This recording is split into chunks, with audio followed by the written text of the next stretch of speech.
C-O-A, there we go, cocoa, there we go, yeah, instead of cacao. Why? We don't know. They knew that they needed to repeat a letter, they just didn't know which one, and I find that hilarious, because cocoa in Spanish is coconut, so in English you call cocoa to something that is not the fruit, that is called cocoa, and you call the fruit cocoa. It's not a nut, but you call it coconut. I just find it quite hilarious how bad is all that, how wrong. I find it hilarious. I think that the person that did that, they just had an amazing sense of humor. Another day that I was another thing that I was mentioning in the Spanish video was Bean Collection Day, and in Spanish speaking countries like Spain, where I'm from, that concept it's basically ridiculous, because the beans are collected every single night. Maybe in a little town with 400 people it's not normal, but in every city that I lived in Spain and Argentina, the garbage lorry truck, the bean man, comes every night, and they do it always at night. In Spain, for example, in Argentina it's more normal to live in houses, because let's face it, it's a gigantic country. It is. Look it up in the map, okay? Argentina, it is so big and so long, it's crazy. But in Spain we don't have that much space, so buildings, most of people live in buildings, and living in a house or owning a house means that they're probably your grandparents, because they existed when there were not that many people in the city, as it happens with my city, Fuengirola in Malaga. Or you're rich. Basically, those are the reasons why you have a house. The most normal thing is living in a flat, okay, in apartments. So all my life I lived in a 3-bedroom apartment. When I moved around, sharing, I had flatmates. When I was older, or with Jay, we lived in apartments. We never lived in a house. Jay's parents lived in a house in the mountains, and that was like posh, you know, like, oh my god, I live in a house in the mountains. And that was, as I say, not normal. So what I want to say with this is that you have places where you have like garbage or rubbish stations in the street. Now in Spain it's very normal that they are underground and overground.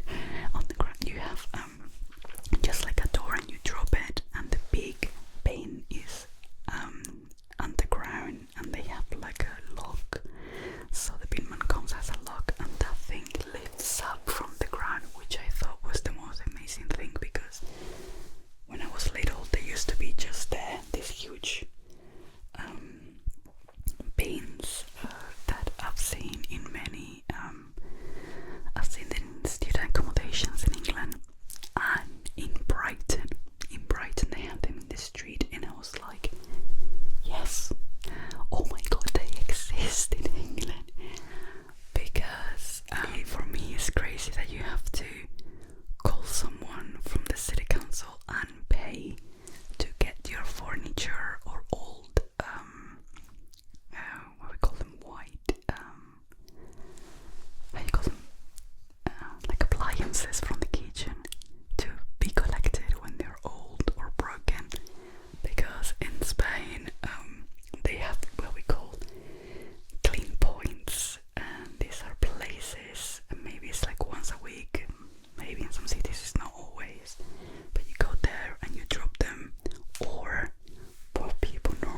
do when they don't have that, or it's too far away, you just leave them next to the big bins and they get collected.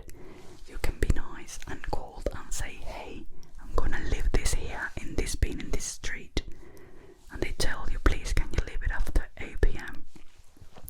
And yeah, so bin collection day for Spanish speaking people, it's ridiculous.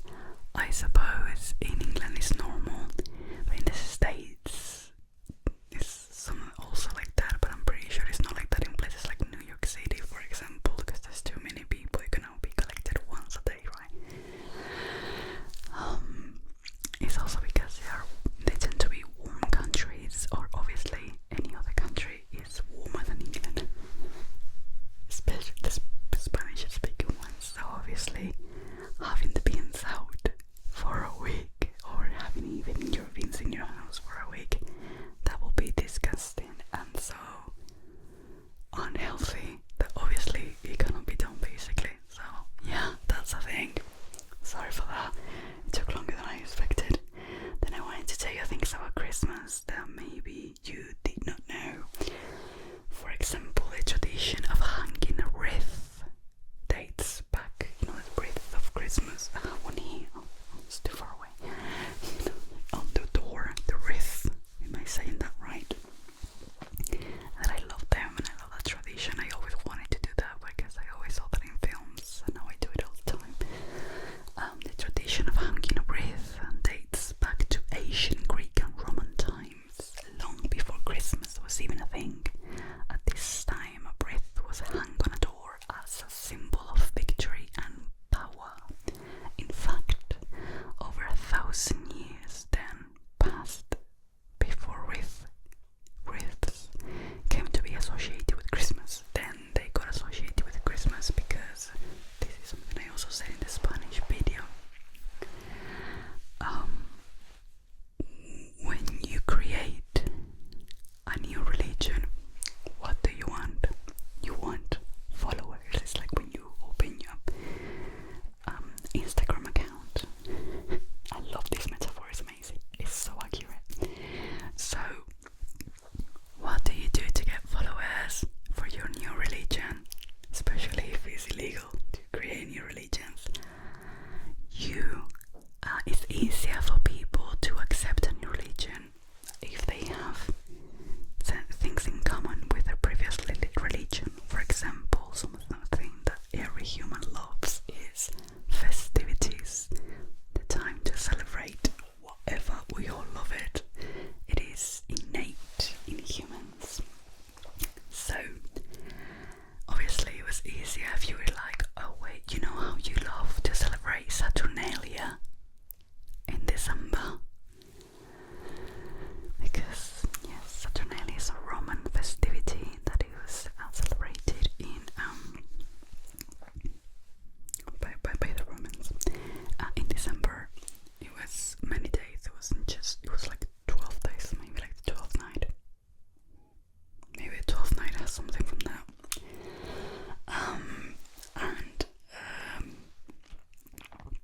It was obviously I don't know if you know this, but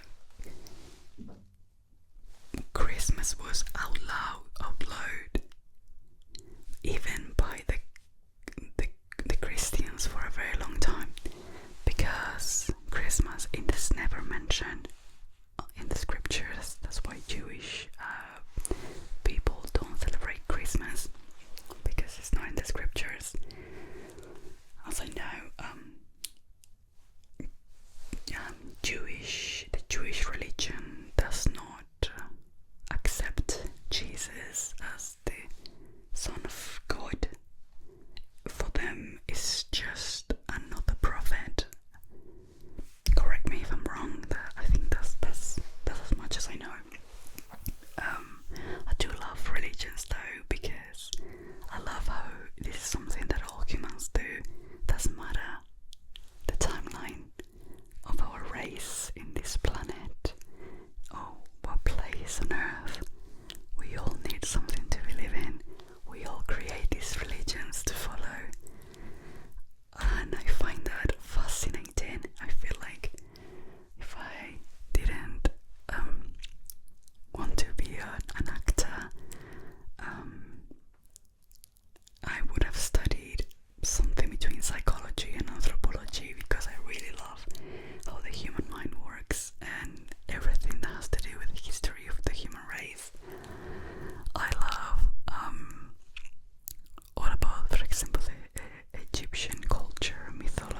So nothing is original.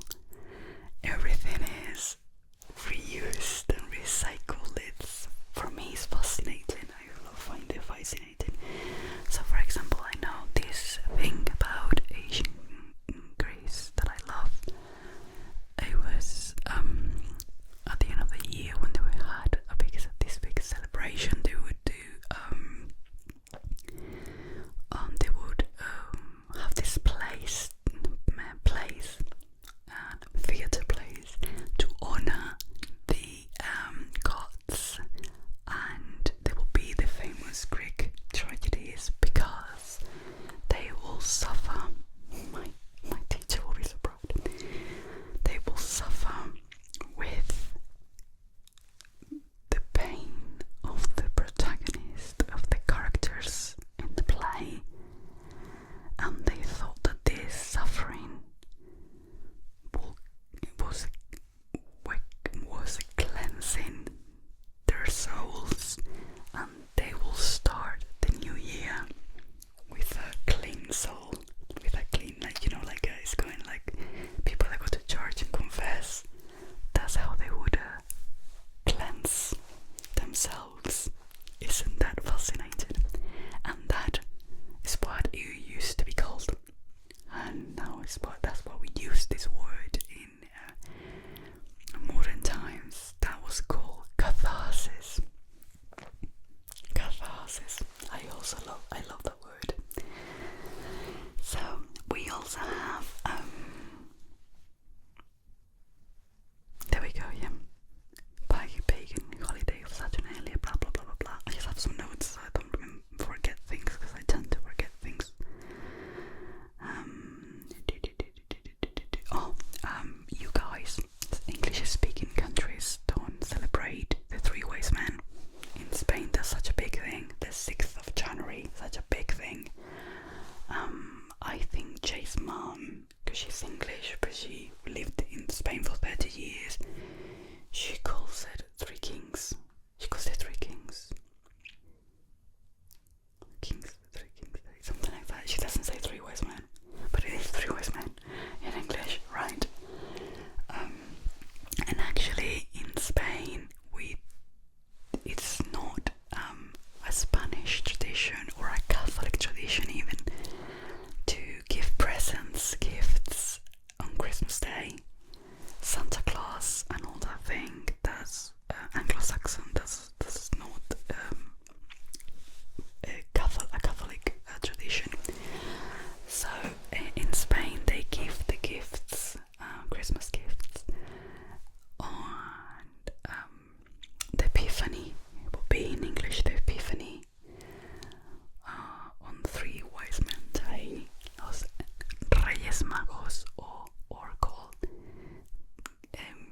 Day of Kings, Dia de Reyes, because of the gifts that they gave to Jesus, which were myrrh, frankincense, and gold. This is what happens when you are raised in a Catholic environment, country, even when you're not. I did go to Catholic school for 2 years in Argentina, and please, like Serena Carpenter says, please, do not send your kids to a Catholic school. Please, it's the worst thing in the world. And if you're trying to save them from bad people and things that they shouldn't know at their age, those places are the worst, because I think that because it's such a strict environment, the kids act up way more than in a normal or public school. So listen to me, do not. You can teach them about whatever you want outside of school, because no, don't do that to them. So many traumas. Okay, so we also have Yule. Okay, Yule denotes the beginning of winter. Yule is a pagan celebration in December as well. There is a ritual for each holiday that focuses on what is occurring in nature and correspondingly in people's lives. This is about pagans, and this is also what I enjoy, because as I said,